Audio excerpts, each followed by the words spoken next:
Queen Matilda married Edgar Henry I, surnamed N. Beauclerc, Quo.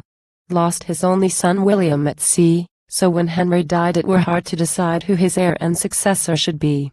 There were two runners-up for the title. His daughter Matilda was one, and the other, a boy, known as Stephen of Blois, his young sister Adela's son.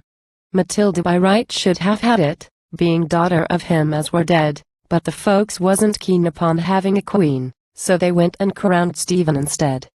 This heir were a knockout for Tilda, the notion she could not absorb to lose at one blow both the crown and the throne, to say naught of the sceptre and orb.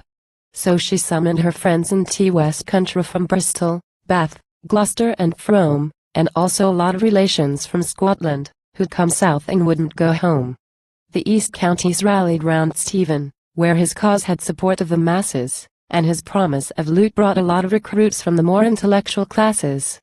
The country were split in two parties in a manner you'd hardly believe. The West with a will shouted, Quo. Up with Matilda. Quo. The East hollered, come along, Steve.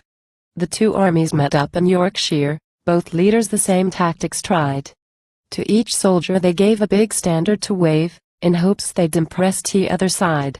It were known as the Battle o' Single Quote Standard, though no battling anyone saw, for with flags in their right hands, the lads couldn't fight, and the referee called it a draw.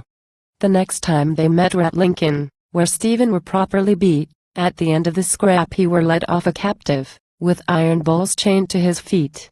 They took him in triumph to Tilda, who, assuming an arrogant mien, snatched the crown off his head and indignantly said Quo. Take your hat off in front of your queen. Quo. So Stephen were put in a dungeon, while Tilda ascended the throne and reigned undisturbed for best part of a year, till she looked on the job as her own. But Stephen weren't beat by a long chalk. His plans for escape he soon made, for he found Tilda's troops were all getting fed up, having heard that they wouldn't be paid. So when Tilda got snowed up at Oxford, where she'd taken to staying of late, she woke one fine morn, to the sound of a horn, and found Stephen outside her front gate.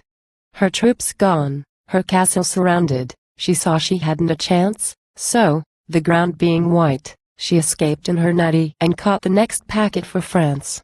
She didn't do badly at finish, when everything's weighed up and reckoned for. When Stephen was gone, the next heir to the throne were Matilda's son, Henry II.